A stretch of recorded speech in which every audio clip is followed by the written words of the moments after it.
Passive and dominating attendees annoy each other, and they complicate things in your meetings. So why not simply let the passive meeting attenders fade into the woodwork and let those dominators take over the game board? Well, several reasons. Dominators monopolize, and they prevent the other ideas and the solutions from surfacing. Dominators often ramble, and they repeat themselves, and that creates boredom and impatience among the other group members in the meeting. The biased opinion of even just one or two dominant personalities may not represent the group as a whole, and as a result, the decisions and the actions may not accurately reflect the group's thinking. One dominating person can lead to a poor group decision, and that may have damaging effect on the entire organization.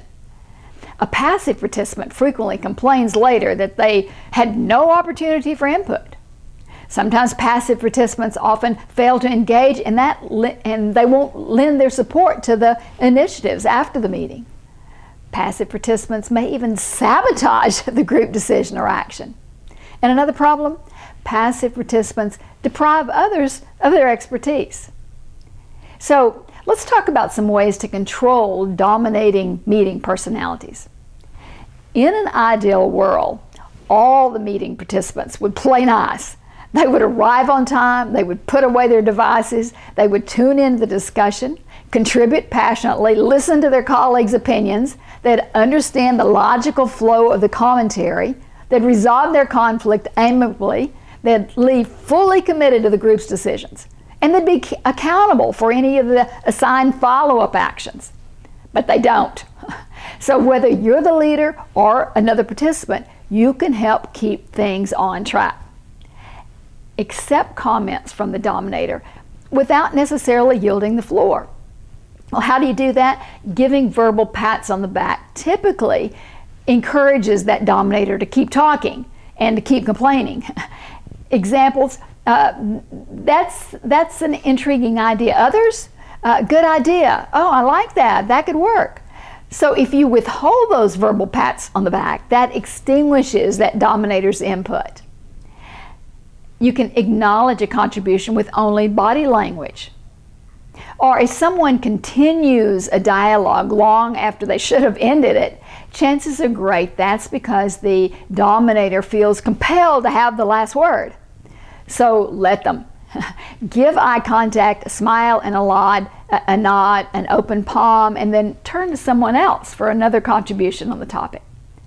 You can also play traffic cop with a verbal cue, like, let's hear from several other people on that issue.